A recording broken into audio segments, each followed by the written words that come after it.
కాళీయ మర్దనం. గోకులంలోని యమునానది ఒకప్పుడు ఎంతో స్వచ్ఛంగా ఉండేది. కాని కాళీయుడు అనే మహాసర్పం ఆ నదిలో చేరి తన విషంతో నీటిని కలుషితం చేసింది. ఆ నీరు తాగిన పశువులు పక్షులు చనిపోసాగాయి. ప్రజలు నది దగ్గరకు వెళ్లాలంటేనే భయపడేవారు. ఒకరోజు కృష్ణుడు తన స్నేహితులతో కలిసి నది ఒడ్డున బంతితో ఆడుకుంటున్నాడు. అనుకోకుండా ఆ బంతి నదిలో పడిపోయింది. స్నేహితులందరూ కృష్ణా, వద్దు, ఆ నదిలోకి వెళ్లకు, అందులో విషముంది అని అరిచారు. కాని కృష్ణుడు తన ప్రజలను స్నేహితులను కాపాడాలని నిశ్చయించుకున్నాడు. అందరూ చూస్తుండగానే నది ఒడ్డున ఉన్న ఒక పెద్ద కదంబ వృక్షమెక్కాడు.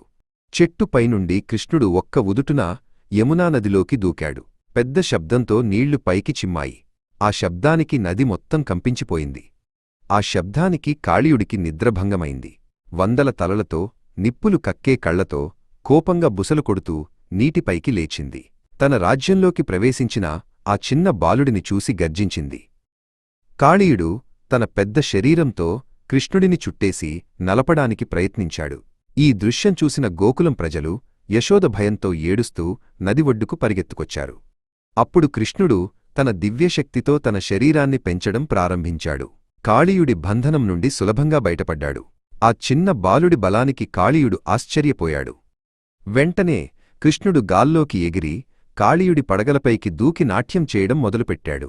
కృష్ణుడి పాదాల తాకిడికి కాళీయుడి పడగలు నలిగిపోయి రక్తం కక్కుతూ బాధతో విలవిలలాడింది.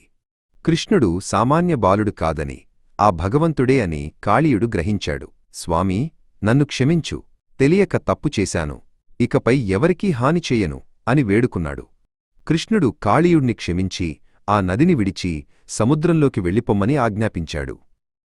కాళీయుడు వెళ్ళిపోగానే యమునా నది తిరిగి స్వచ్ఛంగా మారింది. యశోద తన కృష్ణుడిని గట్టిగా కౌగిలించుకుంది. గోకులమంతా ఆనందంతో సంబరాలు చేసుకుంది.